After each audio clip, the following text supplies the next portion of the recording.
अगदी 18 वर्षापासून असल्यापर्यंत वैद्यकीय सेवा देते इथं पेशंट्सना. घरोघरी पेशंट्स तिला ओळखतात, कारण प्रत्येक वृद्ध व्यक्तीच्या घरी जाऊन तिने सेवा दिलेली आहे. अतिशय स्किल्ड नर्स होती, आमच्या हेल्थ केअरला डेडिकेटेड नर्स होती. आणि अगदी दुपारी तिच्या वर्क प्लेसवर अशी घटना घडते मालवणात भरड नाक्यावर. ही अत्यंत चुकीची गोष्ट आहे आणि तिला जस्टिस मिळेपर्यंत आम्ही बायका शांत राहणार नाही. काल ह्या ठिकाणी जी काय घटना घडलेली आहे, महिला म्हणून आम्ही आज सर्व महिलांनी एकत्र येण्याचा एक संदेश घेतला. का तर एका महिलेवर अशा प्रकारे अत्याचार होणं म्हणजे त्याने करायचं आणि त्याने जायचं आणि त्याला मोकळं सोडायचं हे आमच्या ह्याच्यात बसणार नाही. आम्ही आज पक्ष म्हणून कोणी इथे आलेलं नाही, सर्व पक्षीय तिच्या मागे उभं राहणार. आणि आज एका महिलेवर अत्याचार झालाय, ही घटना अतिशय दुःखदायी आहे आणि याच्या पुढे असं होऊ नये. त्या महिलेने परवाच्या दिवशी एका सोनाराकडे जाऊन आपली अंगठी करायला द्यायचं माप दिलंय, म्हणजे तिच्या काहीतरी भावना पुढच्या आहेत.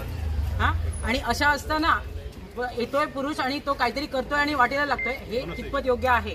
प्रत्येकाने असं काल मेसेज वाचले की ती प्रत्येकाच्या उपयोगाला पडणारी महिला होती. इव्हन नर्स म्हणून सुद्धा नाही तर घरी भांडी घासायला बोलावला तरी येत होती, जेवायला बोलावला तरी येत होती, जेवण करायला बोलावला तरी येत होती. अशा एका समाजसेवी महिलेवर अशा प्रकारे जो काल घटना घडली अतिशय वाईट आहे. असं होऊ नये. आणि असा जो नराधम आहे तिच्यावर जसं पेट्रोल त्याने व्यक्तीने ओतलंय ना तसं त्या माणसाच्या अंगावर पेट्रोल ओतायचं आणि समोर जाळायचं, तरच त्याला न्याय मिळणार, नाही तर न्याय मिळणार नाही. ही आमची मागणी आहे. कोणत्याही प्रकारची त्याची निर्दोष मुक्तता नाही झाली पाहिजे, जामिनावर मुक्त नाही झाली पाहिजे. वकील पत्र सुद्धा त्याने दिलं नाही पाहिजे, त्याला मिळालं नाही पाहिजे. आज एका महिलेवरती असा अन्याय होण्याची आहे. उद्यापासून प्रत्येक पुरुषाला असं वाटतं की मी मोकळेपणाने हे करणार आणि मी जामिनावरती सुटणार, तर काही झालं तरी ह्याची मुक्तता झाली नाही पाहिजे. बरं, ह्याच्या मागे आणखीन कोणाचे हात आहे तर पोलीस प्रशासनाने त्याचे धागेदोरे शोधावेत. जर त्याची जामिनावर मुक्तता झाली तर आम्ही पोलीस प्रशासन हातात घेऊ महिला, त्यामुळे त्याच्यावरती योग्य ती कारवाई पोलिसांनी करावी अशी मी मागणी करते. कुठच्याही भूमीत ही घटना घडणे, परस्त्री ही माते समान मानणारे आमचं हे शिक्षण आणि मालवण सारख्या शहरात भर दिवसा भर चौकात गर्दीच्या ठिकाणी ही घटना घडली. मगाशी मॅडमही म्हणाले त्यांच्या इथे त्या हॉस्पिटलमध्ये कार्यरत होत्या, त्या एका सेवेत रुजू होत्या. जनसेवाच म्हटली तरी हरकत वावगं नाही, कारण तिथल्या लॅबमध्ये तिथे कोण गोरगरीब गरजू गेलं. कालच एका लहान मुलाचं तिने ब्लड कलेक्ट केलं आणि घरी त्या मुलाने सांगितलं मॅडमनी माझं ब्लड घेतलं, पैशाचा अभाव असल्यामुळे बाळ तू नंतर पैसे दे. अशी सेवेत असणारी एक स्त्री आणि जी घरातून बाहेर पडताना काहीतरी स्वप्न उराशी धरून बाहेर पडते. जसं मगाशी मॅडमनी म्हटलं तिने सोनाराकडे अंगठी दिली, कुठे ड्रेस शिवायला दिला असेल, कुठे आणि काही, म्हणजे तिला तिचं जे आयुष्य होतं ते छान पद्धतीने जगायचं एक कुठेतरी स्वप्न होतं आणि हे अचानक असं घडणं हे अत्यंत दुर्दैवी आहे. आणि मालवण शहरासाठी नाही तर पुरं भारतभर हे दयनीय आणि वाईट गोष्ट आहे. तेव्हा पोलीस प्रशासन आणि कुणी अजामीनपत्र तर देऊच नये. जसं मॅडमनी म्हटलं तसं आमचं सगळ्यांचं म्हणणं आहे, त्यालाही वेदना कळू देत. एक चटका जरी जेवण करताना स्त्रियांना लागला, बायांना लागला तर न्याय मिळाला तर आम्हा सगळ्या भगिनींना न्याय मिळेल असं आमचं म्हणणं आहे. जय शिवराय. बघा, जेव्हा जगाच्या कानाकोपऱ्यात अशा गोष्टी होतात तेव्हा आमच्या मालवणच्या सगळ्या महिला आम्ही म्हणायचो की आम्ही खूप सुरक्षित आहोत. पण काल जी गोष्ट झाली आहे त्या गोष्टीला जर बघितलं तर अख्ख्या मालवणच्या सगळ्या महिला आम्ही अक्षरशः हादरून गेलेल्या आहोत. माझं तर असं प्रशासनाला एक विनंती आहे सगळ्यांच्या वतीनं की येत्या दिवसात, काही दिवसात, अगदी 6 महिन्यात फास्ट ट्रॅक कोर्टात हा गुन्हा दाखल करून त्याला फाशीची शिक्षा देण्यात यावी. त्याचबरोबर हा 302चा गुन्हा असल्यामुळे कोणीही त्याचं जामीनपत्र घेऊ नये, त्याला वकिलांनी त्याचं जे काय आहे ते त्याला अजिबात सपोर्ट करू नये. यासाठी सर्व महिलांकडून आम्ही त्यांना विनंती करतो की कुठल्याही पद्धतीचं त्याला आपल्या इथल्या मालवण तालुक्यातल्या तरी वकिलांनी त्याला सपोर्ट करू नये. आणि त्याचबरोबर मी मगाशी म्हटलं तसं की फास्ट ट्रॅक कोर्टात ही केस चालू होऊन त्याला येत्या 6 महिन्यात फाशीची शिक्षा झालीच पाहिजे. आणि त्याचबरोबर दुसरी एक महत्त्वपूर्ण गोष्ट सांगते की जर प्रशासनानं कुठेतरी त्याला पाठीशी घालण्याचा प्रयत्न केला आणि तो जर जामिनावरती सुटलेला आम्हाला मिळाला तर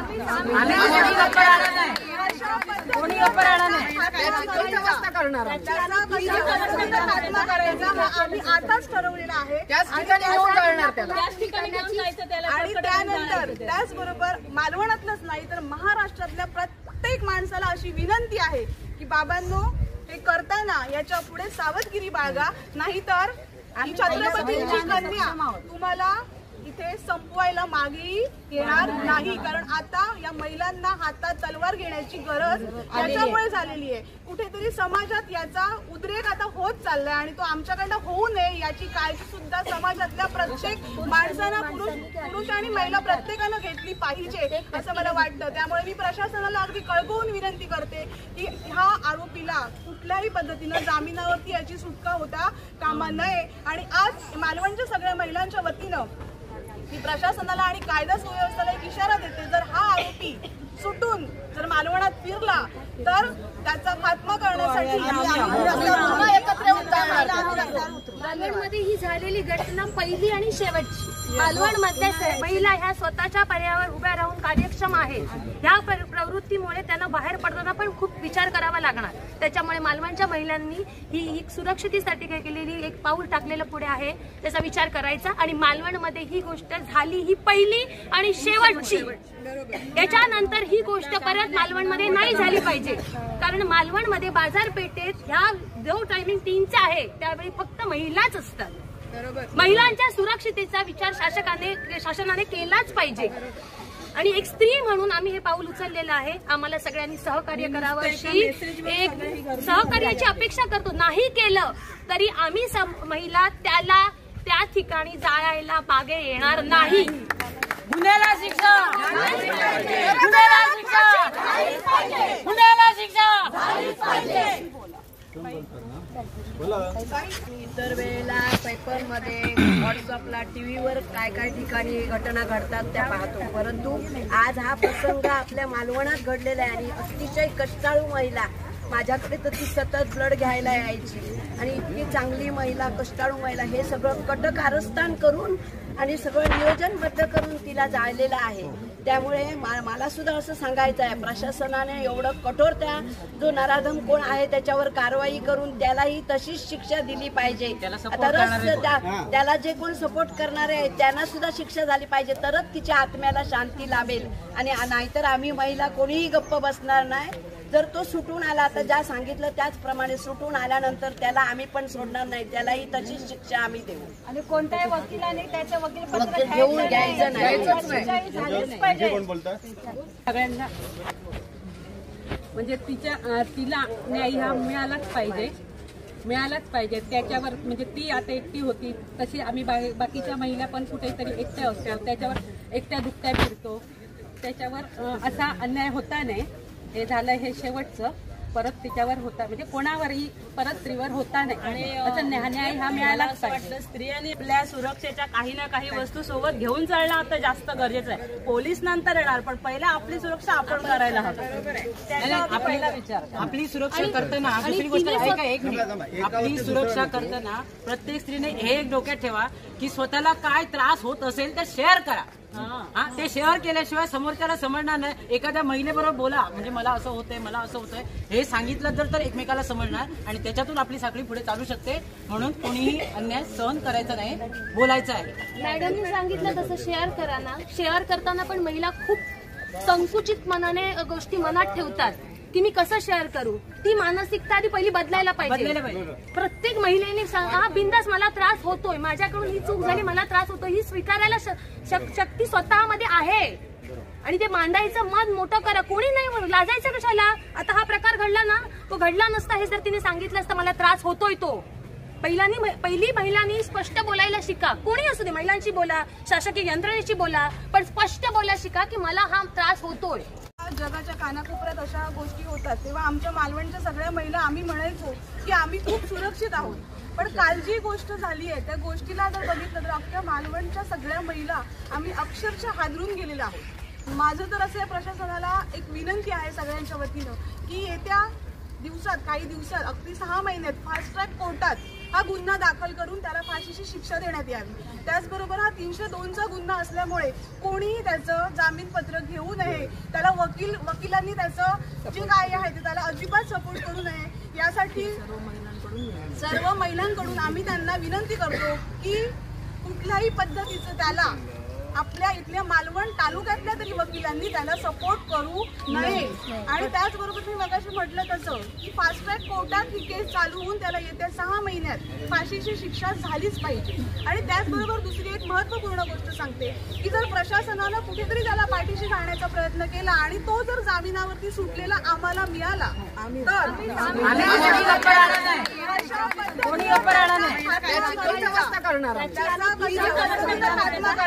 आम्ही आताच ठरवलेलं आहे. आणि त्यानंतर त्याचबरोबर मालवणातलंच नाही तर महाराष्ट्रातल्या प्रत्येक माणसाला अशी विनंती आहे की बाबांनो हे करताना याच्या पुढे सावधगिरी बाळगा, नाहीतर छत्रपतींची कन्या तुम्हाला इथे संपवायला मागे येणार नाही. कारण आता या महिलांना हातात तलवार घेण्याची गरज त्याच्यामुळे झालेली आहे. कुठेतरी समाजात याचा उद्रेक आता होत चाललाय आणि तो आमच्याकडनं होऊ नये याची काळजी सुद्धा समाजातल्या प्रत्येक माणसानं पुरुष आणि महिला प्रत्येकानं घेतली पाहिजे असं मला वाटतं. त्यामुळे मी प्रशासनाला अगदी कळकळून विनंती करते की ह्या आरोपीला कुठल्याही पद्धतीनं जामिनावरती याची सुटका होता कामा नये. आणि आज मालवणच्या सगळ्या महिलांच्या वतीनं मी प्रशासनाला आणि कायदा सुव्यवस्थेला एक इशारा देते, जर हा आरोपी सुटून जर मालवणात फिरला तर त्याचा खात्मा करण्यासाठी मालवणमध्ये ही झालेली घटना पहिली आणि शेवटची. मालवणमधल्या महिला ह्या स्वतःच्या पायावर उभ्या राहून कार्यक्षम आहेत. ह्या प्रवृत्तीमुळे त्यांना बाहेर पडताना पण खूप विचार करावा लागणार. त्याच्यामुळे मालवणच्या महिलांनी ही सुरक्षितेसाठी केलेली एक पाऊल टाकलेलं पुढे आहे, त्याचा विचार करायचा. आणि मालवणमध्ये ही गोष्ट झाली ही पहिली आणि शेवटची. याच्यानंतर ही गोष्ट परत मालवणमध्ये नाही झाली पाहिजे. कारण मालवणमध्ये बाजारपेठेत ह्या जो टायमिंग 3चा आहे त्यावेळी फक्त महिलाच असतात. महिलांच्या सुरक्षितेचा विचार शासनाने केलाच पाहिजे. आणि एक स्त्री म्हणून आम्ही हे पाऊल उचललेलं आहे. आम्हाला सगळ्यांनी सहकार्य करावं अशी एक सहकार्याची अपेक्षा करतो. नाही केलं तरी आम्ही महिला त्याला त्या ठिकाणी जाळायला मागे येणार नाही. गुन्ह्याला शिक्षा, गुन्ह्याला शिक्षा, गुन्ह्याला शिक्षा. इतर वेळेला पेपरमध्ये, व्हॉट्सअपला, टीव्हीवर काय काय ठिकाणी घटना घडतात त्या पाहतो. परंतु आज हा प्रसंग आपल्या मालवणात घडलेला आहे आणि अतिशय कष्टाळू महिला, माझ्याकडे तर ती सतत ब्लड घ्यायला यायची आणि इतकी चांगली महिला, कष्टाळू महिला, हे सगळं कटकारस्थान करून आणि सगळं नियोजनबद्ध करून तिला जाळलेलं आहे. त्यामुळे मला सुद्धा असं सांगायचं आहे, प्रशासनाने एवढं कठोर त्या जो नराधम कोण आहे त्याच्यावर कारवाई करून त्यालाही तशीच शिक्षा दिली पाहिजे. तरच त्याला जे कोण सपोर्ट करणारे आहेत त्यांना सुद्धा शिक्षा झाली पाहिजे, तरच तिच्या आत्म्याला शांती लाभेल. आणि नाहीतर आम्ही महिला कोणीही गप्प बसणार नाही. जर तो सुटून आला तर ज्या सांगितलं त्याचप्रमाणे सुटून आल्यानंतर त्याला आम्ही पण सोडणार नाही, त्यालाही तशीच शिक्षा आम्ही देऊ. आणि कोणत्याही वकिलाने त्याचं वकील घेऊन घ्यायचं नाही.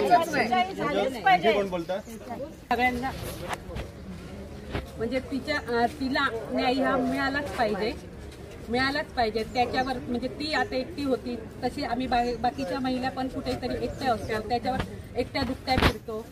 त्याच्यावर असा अन्याय होता नाही. हे झालं हे शेवटचं. परत तिच्यावर होता म्हणजे कोणावरही परत स्त्रीवर होता नाही. असं न्याय हा मिळालाच पाहिजे. स्त्रियांनी आपल्या सुरक्षेच्या काही ना काही वस्तू सोबत घेऊन चालणं आता जास्त गरजेचं आहे. पोलीस नंतर येणार पण पहिला आपली सुरक्षा आपण करायला हवी. पहिला विचार आपली सुरक्षा करताना दुसरी गोष्ट एक मिनिट, आपली सुरक्षा करताना प्रत्येक स्त्रीने हे एक डोक्यात ठेवा की स्वतःला काय त्रास होत असेल तर शेअर करा. ते शेअर केल्याशिवाय समोरच्याला समजणार नाही. एखाद्या महिलेबरोबर बोला, म्हणजे मला असं होतंय, मला असं होतंय हे सांगितलं तर एकमेकाला समजणार आणि त्याच्यातून आपली साखळी पुढे चालू शकते.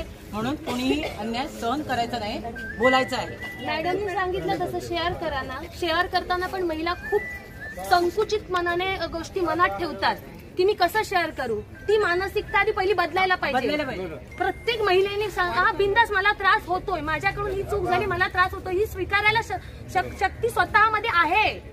आणि ते मांडायचं मन मोठं करा. कोणी नाही लाजायचं कशाला. आता हा प्रकार घडला ना, तो घडला नसता हे जर तिने सांगितलं असतं मला त्रास होतोय तो. पहिली महिलांनी स्पष्ट बोलायला शिका. कोणी असू दे, महिलांची बोला, शासकीय यंत्रणेची बोला, पण स्पष्ट बोला शिका की मला हा त्रास होतोय. हा मग आता तिने काय डिवोर्स झाला, सगळं झालं, तिने मार्गस्थ झालेली, पण तिला पूर्वाश्रमीचे पडसाद तिला नवीन आयुष्याला सुरुवात करायला दिलीच नाही ना. म्हणून पहिलं महिलांनी बोलायला शिका, मनातल्या भावना व्यक्त करायला शिका. आज राग म्हणून इथे आलेलो आहोत आम्ही कशासाठी आलोय की हा परत प्रकार घडू नये म्हणून आलोय. एका स्त्रीसाठी उद्या प्रत्येकाची बहीण आहे, मुली आहे, सगळ्या आहेत, त्याच्यासाठी सक्षम त्यासाठी इथे आलेलो आहोत आम्ही.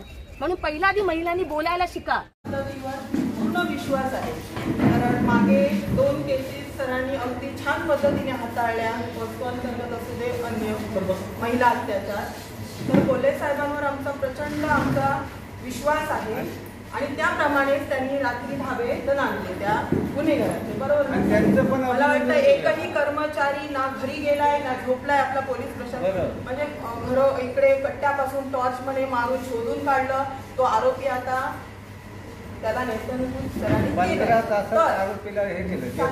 आमचा या सगळ्या महिला आहेत मालवणच्या, या भावना आहेत आमच्या, ज्या एका मेसेजवर इथे आल्या आहेत. मलाही माहिती आहे आतून तुम्ही शॉक झालाय, कारण इथे तुम्ही पदभार सांभाळल्यापासून पहिली घटना भयंकर असेल, जी एका स्त्री म्हणजे संघर्ष, आणि त्या संघर्ष करणाऱ्या पोटा पाण्यासाठी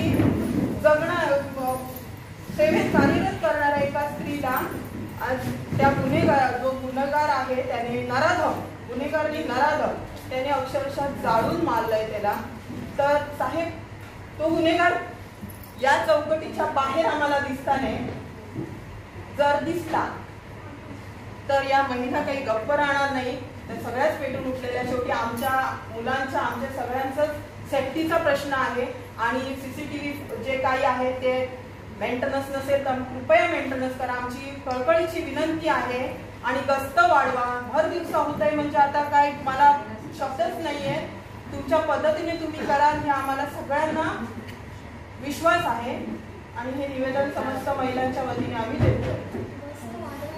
मला एक सांगायचं आहे की आजची घटना पहिल्यांदा घडली आहे. बऱ्याच वर्षापासून आम्ही ऐकलं नाही वर्षामध्ये अशी घटना घडली. आज आम्ही तुमच्याकडे एवढ्यासाठीच आलेलो की तुमच्या कार्यावरती नक्कीच आमचा विश्वास आहे. खूप चांगल्या पद्धतीने मला असं वाटतं की प्रत्येक गोष्टीवरती तुम्ही चांगल्या पद्धतीने काम करतात. एक आशेने आम्ही तुमच्याकडे आलो. आज ही घटना एका व्यक्तीने केली आहे. एका स्त्रीला जाळण्याचा प्रयत्न केला, भर रस्त्यामध्ये केला. उद्याच अगदी अशी एखादी दुसऱ्या घटना घडेल की एखादा मुलगा त्या व्यक्तीची जर कळ काढेल, काहीतरी बोलेल, ती व्यक्ती जर तिला उलट तर परवा तिच्यावरती तो पेट्रोल होते, एक जामीन झालाय आणि तो बाहेर मोकाट फिरतोय. तर आमची अशी तुमच्याकडे मागणी, काही झालं तरी त्याला जामीन नाही झाला पाहिजे, त्याचा जामीन कोणी घेतला नाही पाहिजे आणि तो बाहेर मोकाट फिरला नाही पाहिजे. कारण एक जर सुटला तर काय आहे, आज एक सुटलाय, जर आम्ही पण सुटू, पैसे भरू, हे सगळं होईल, असं सगळं असतंच आहे. खूप लोकांच्या मनामध्ये असं झालेलं आहे की एवढे गुन्हे हे झालेले असतात की त्याचे काही गुन्हे दाबले गेलेले असतात. तर मला असं वाटतं आमच्या लहान लहान मुली आहेत, आम्ही स्वतः आहोत, आम्ही रात्री अपरात्री कधीही बाहेर असतो, रस्त्याच्या 12-1 वाजेपर्यंत कुणाला तरी मदत करण्यासाठी बाहेर असतो.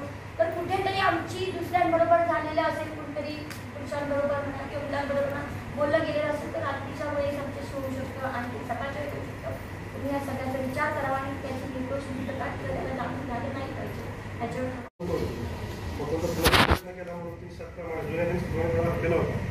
लगेच ती त्यावर समजल्यामुळे झालेली आहे.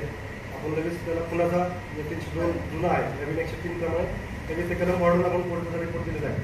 त्याला आपण आता शोधून बुडाळ, कणकवली सगळी 2 टीम होत्या, आपल्या मानवची पण 2 टीम होत्या. स्वतः 5 वाजेपर्यंत शोधून जर आपण ताब्यात घेतलेला आहे. आणि तुम्हाला आश्वस्त करू की कायद्याप्रमाणे जे काय तपास आहे तर पूर्णपणे व्यवस्थित करून आरोपीला मॅक्झिमम आपण कायद्याच्या रीतीने आणून करून आपण शिक्षा देऊ.